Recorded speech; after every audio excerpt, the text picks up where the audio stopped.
নমস্কার বন্ধুরা, আজ আমি একটি নতুন ভিন্ন স্বাদের রেসিপি আপনাদেরকে তৈরি করে দেখাবো।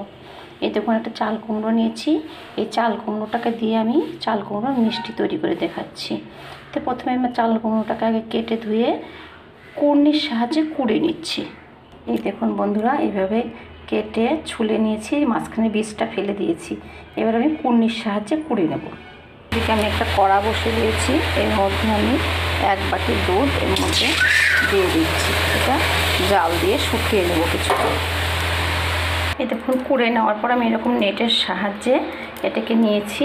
এটা আমি ভালো করে এখন চিপে জল যতটা ভাবে পারা যায় বের করে ফেলে দেব। বের করে নিয়েছি। এবার আমি এটাকে এই দুধের মধ্যে দিয়ে ভালো করে জাল করব। অল্প অল্প করে দিব আর জাল করব। এর মধ্যে পরিমাণ মতো আমি একটু করে ময়দা মেশাবো।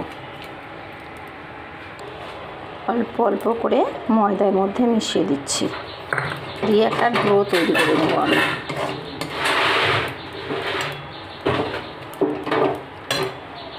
ব্যালেন্সের জন্য একটু নুন দিয়ে দিলাম।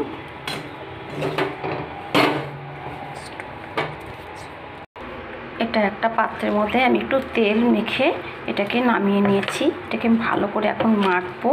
মেখে একটু ঠান্ডা হওয়ার অপেক্ষা। আর যদি মনে হয় আপনাদের যে বেশি ক্যাতক্যাত করছে, তাহলে আবার একটু আপনারা ময়দা মিশিয়ে দিতে পারেন। দিয়ে মিষ্টির আকারে আমি এটাকে তৈরি করে নিচ্ছি। আমার এগুলো মিষ্টির আকারে সব তৈরি করা হয়ে গেছে। এদিকে আমি একটা কড়াতে সাদা তেল বসিয়ে দিয়েছি। একে একে এগুলো আমি হালকা করে ছেড়ে দিচ্ছি। অল্প আঁচে ধীরে ধীরে সব ছেড়ে দিচ্ছি। উল্টে পাল্টে ভেজে নেব। এদিকে মিষ্টিগুলো ভাজতে ভাজতে আমি এদিকে 1 কাপ চিনি আর 1/2 কাপ জল দিয়ে একটা শিরা বানিয়ে নেব। এদিকে রসের মধ্যে সেন্টের জন্য আমি একটু 2টো এলাচ থেতো করে দিলাম। আর রসটা যাতে না জমে তার জন্য আমি একটু লেবুর রস দিয়ে দিচ্ছি এর মধ্যে, তাহলে রসটা পাতলাই থাকবে, ঘন হবে না।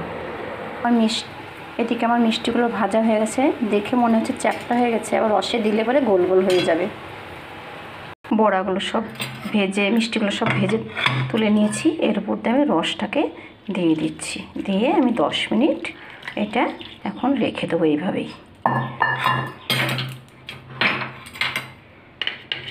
একটু রস ঢুকে গেলে মিষ্টিটাও নরম হয়ে যাবে, খেতেও দারুণ হবে।